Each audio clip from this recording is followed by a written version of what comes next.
afirmarse de cualquier manera en la vida, ¿no? Yo lo veo así. Y hay misterios, misterios que con los que uno tiene que aceptar que vive. Nuestro porvenir depende desde luego de cosas muy imponderables. Yo ahora digo que las locuras hay que hacerlas con cierta prudencia, ¿no? Igual de mi propio camino y fue con una influencia de la literatura norteamericana. Y nostalgia por las zapatillas de Don Gaspar. Pues finalmente llegué a... Cantaban en el baño, le recitaba a Martí.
Bueno, pues era una Lima pequeña, digamos, una Lima donde todos nos conocíamos, y donde, por decirlo de alguna forma, el médico nos conocía a todos, no había archivos, no había nada.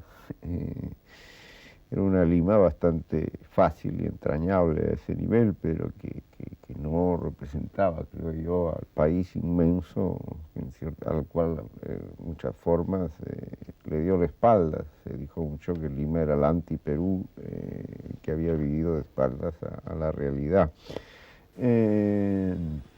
Y esa Lima hoy pues ha cambiado brutalmente con la invasión de lo peruano, del provinciano, de una Lima que en 40 años ha pasado de 1 millón de habitantes a tener 7 y casi 8 millones, más de 7, casi 8 millones de habitantes, y que yo dejé como una ciudad en la cual se miraba mal a quien no tuviese un perfecto acento de castellano, y que soy la primera ciudad quechua-hablante de mi país, ¿no?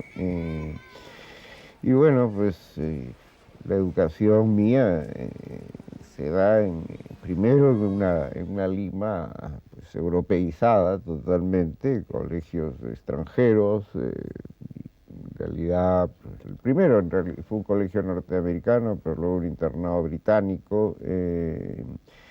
Y todo esto me parece bastante anacrónico ya, ¿no? Y luego la etapa universitaria en San Marcos, que sí era en cierta forma, se le llamaba así el pulmón del Perú, lo que iba mal en San Marcos iba mal en el Perú. Y fue una educación en esa etapa, pues sí que me permitió ya tener una primera idea de un Perú desgarrado, de un Perú múltiple, de un Perú variadísimo, que muchas veces cohabitaba en un mismo espacio geográfico inmenso, pero que no convivía, ¿no?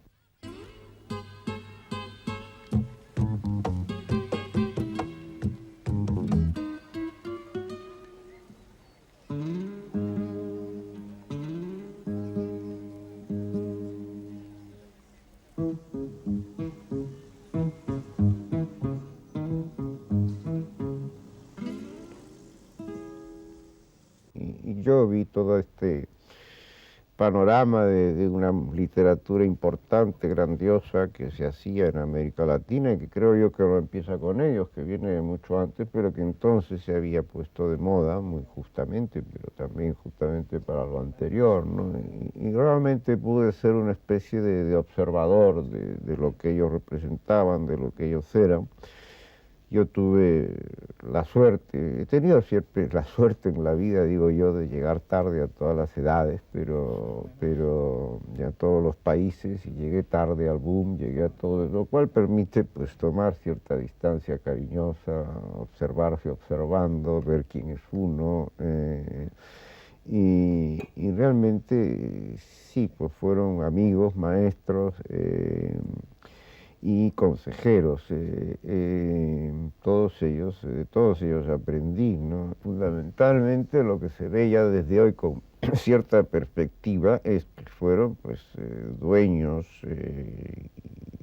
maravillosos dueños de un mundo latinoamericano, hispanoamericano, en lo que era manifestación colectiva, histórica. Los grandes temas colectivos de nuestra sociedad pues fueron tratados por ellos, ¿no? Mientras que la literatura que viene después, en la que me sitúo yo mucho más, es una literatura en que lo individual triunfa sobre lo colectivo, ¿no? Empieza a hablar el héroe hispanoamericano, el héroe latinoamericano, el héroe peruano, el antihéroe, el hombre en toda su fragilidad, el sentimentalismo entra, la cultura media, el cine, la canción, el bolero, el tango, qué sé yo, y realmente pues abandonamos el mundo de los grandes hechos por el mundo de la vida cotidiana, ¿no? De los sentimientos, de nuestra música, de nuestros valores, de nuestra idiosincrasia, pero a nivel individual, ¿no? Ya no colectivo. Yo creo que en ese sentido, pues probablemente yo me separé de ellos, ¿no? Tomé todo lo bueno, pero no me dejé avasallar por eso, porque no era ese mi camino, ¿no?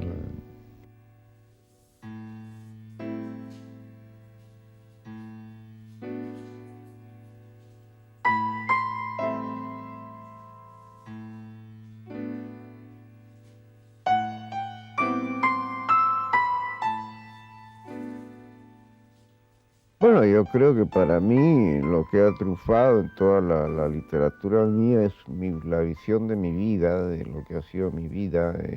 Por ejemplo, pues el triunfo de los sentimientos, de las lealtades, de las amistades, de los afectos, de la ternura por la vida privada y cotidiana, antes que por las grandes ideas, los grandes temas.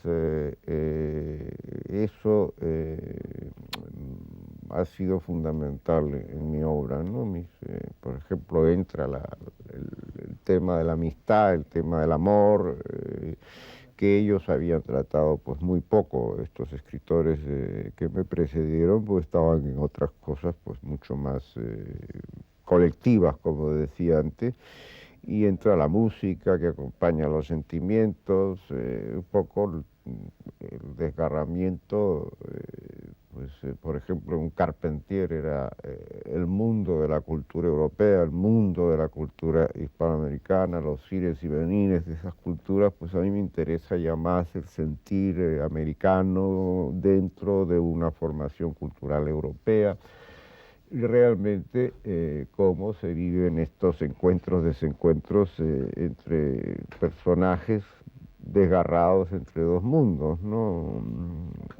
Que pues viajan siempre sintiéndose en casa en todas partes, pero al mismo tiempo sienten que aunque están en casa han entrado un poco con el pie izquierdo, ¿no?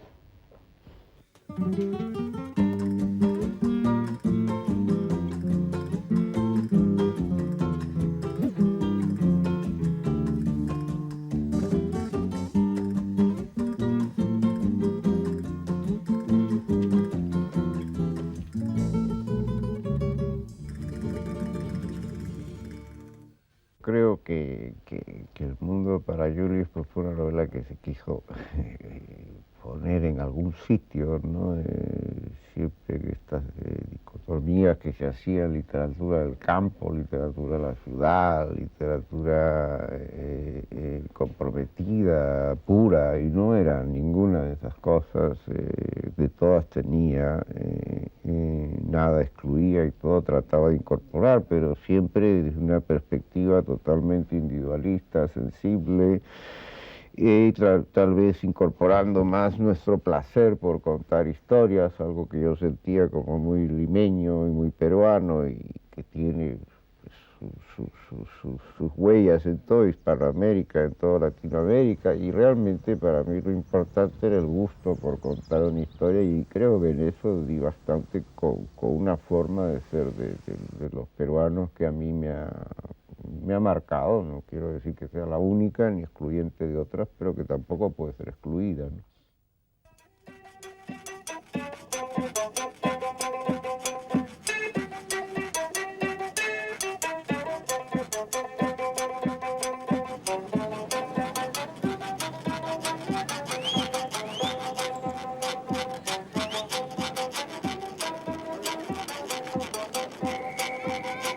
Creo que la música es pues el sentir nuestro, ¿no? Nosotros nos expresamos mucho en nuestra música, ¿no? Todas las músicas latinoamericanas se oyen en toda América Latina, ¿no? Van de un país a otro y de una región. La música caribeña está en los Andes o en Lima. Y probablemente una de las músicas que menos viaja es la peruana, ¿no? Aparte de la que se puede componer en París, como el Cóndor pasa, yo lo decía, pero el vals peruano pues, no viaja. A nadie le hago daño con quererte, por eso es que te entrego mi cariño. Si un día equivocaste tu camino, rectificaste a tiempo los errores. Dios el juez supremo nos perdona, porque la ley terrena te condena. Aquel que no ha pecado no es humano, aquel que no ha querido no ha vivido. Y es en Europa donde descubro el valor, mi interés, mi pasión por aquel mundo peruano, y donde empiezo a leer, a trabajar, no solamente del ámbito de la literatura, sino el de las ciencias sociales y todo eso hasta hoy, ¿no? Que sigo diciendo, y es verdad que leo más prensa peruana, más revistas de análisis peruanos que europeos, ¿no? Y bueno, pues es curioso cómo hoy día el pasado viene a ser Europa, que entonces era mi futuro, ¿no? Y Lima es un poco el futuro de mi literatura, porque creo que esta transhumancia, este movimiento de una capital a otra, pues me ha permitido ver los ires y venires de los mitos culturales, y qué fue el Perú para Europa y qué fue Europa para el Perú, y cómo todo esto corresponde a inventos, ¿no? Realmente a inventos.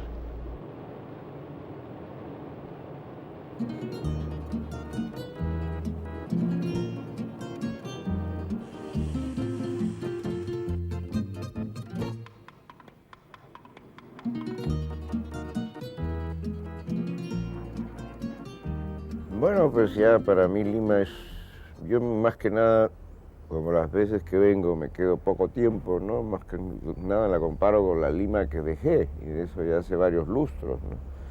Entonces, claro, la encuentro pues bastante caótica, por ejemplo, a nivel del tráfico y todo eso lo encuentro realmente caótica. Me pregunto si yo podría manejar un carro de nuevo por Lima, ¿no? Por ciertas zonas solamente, pero también pues lo que vale en esta ciudad yo creo que es la gente, ¿no? Y como ahora la gente está otra vez con un cierto optimismo, ¿no? Una esperanza de que se está saliendo del fondo del hoyo realmente, pues la encuentras alegre. En mis últimos viajes la encontraba pues deprimida, ¿para qué vienes? No vale la pena, este país se va al diablo. Ahora hay una actitud pues más positiva, entonces si la gente es buena y simpática y además está contenta, pues la impresión de Lima es maravillosa, ¿no?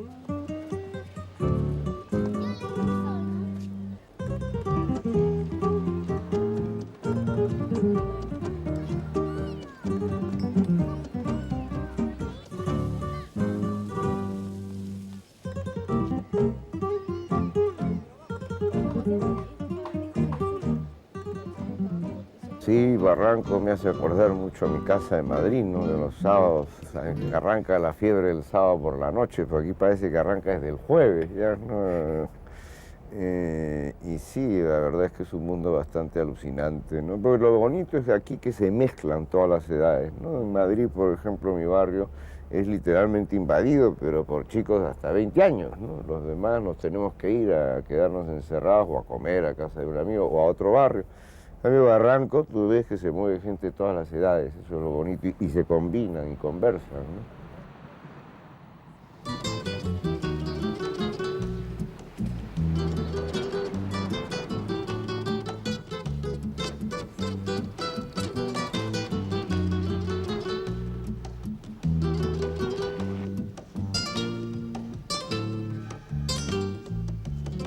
Hoy de nuevo nos ponemos frente a frente.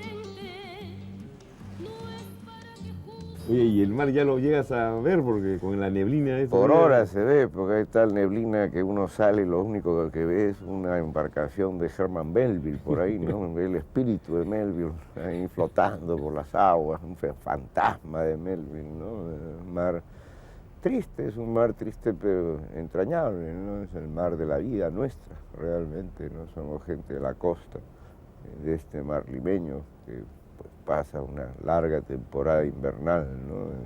En ese estado de grisura. Pero bueno, como el día de ayer, ¿no? Que de repente salió un sol maravilloso y yo salí corriendo a ver el mar, por fin lo veo, gritaba, ¿no? Como al revés de lo de la carabela de Colón, que gritaban tierra y gritaba mar, ¿no?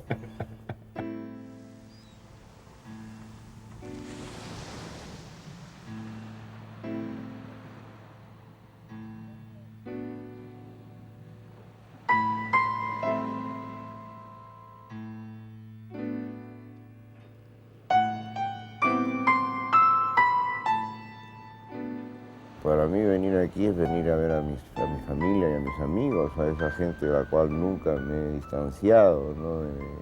Yo mi vida ha estado ligada a mis afectos privados, nunca ha estado ligada a grandes ideas ni a grandes ideologías. Y claro, yo reencuentro todos mis grandes afectos, por eso es que yo no me siento nunca un hombre desarraigado, porque mis amigos están acá, ¿no? Y cuando vuelvo al Perú vengo a ver, más bien lo que me angustia a veces es que muchas actividades extra amistosas, digamos, me impidan estar todo el tiempo con mis amigos, ¿no?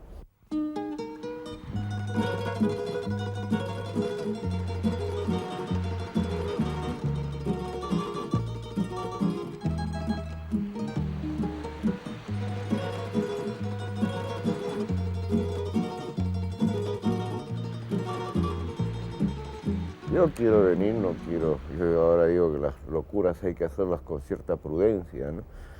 Y bueno, pues venir 2 o 3 años para ver si me ubico bien, ¿no? Si me siento bien. Hasta ahora, pues ahora ya me empezaba a dar ganas de incluso venirme de golpe, ¿no? Sí, pero bueno, quiero terminar ciertos proyectos literarios, ciertos asuntos, no tengo 2 compromisos, uno ahora en una universidad norteamericana, en Yale, donde voy a estar un semestre profesor visitante, después probablemente vuelva por un tiempo a la Universidad de Montpellier, los ex colegas que en realidad me han llamado casi como un amigo que extrañan, te vienes un tiempo a trabajar para que estés junto a nosotros. Me gustaría terminar un par de libros más, ¿no? Aunque me dé pena, pero me gustaría terminar un par de libros más fuera antes de volver. Siempre me gustó contar las historias más banales, la de la vida cotidiana, la de los pequeños percances, alegrías, tristezas de mi vida cotidiana, que eran compartidos pues, por compañeros de colegio, de infancia, etcétera, y que siempre me decían, a ti no se te cree ni lo que comes, ¿no? Pero yo insistía en que eso lo había visto, lo había vivido y recuerdo incluso que uno de los placeres de mi vida en esa época era volver de clase, volver del colegio y quedarme tumbado en mi cama horas de horas, para gran preocupación de mis padres, porque de repente oían pues, carcajadas, de repente largos silencios, de repente llantos espantosos, y decía, este chico ha salido totalmente loco, ¿no? Y era que yo en realidad estaba soñando que mataban a mi mejor amigo, y entonces lloraba, entonces de repente pues, reaparecía en otra historia, entonces me alegraba.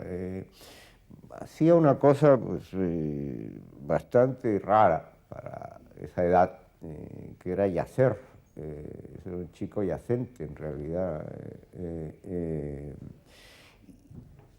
Cuando en alguna vez la realidad se mezcló con la ficción, o sea, porque yo recuerdo muy claramente, teníamos en casa, cuando era pequeño, un vecino español, un amigo de mi padre, que algún día me trajo un libro de regalo y realmente lo puse en la lista negra, ¿no? ¿Cómo podía darme un libro cuando yo contaba mis propias historias? Era como decirme, cállate la boca.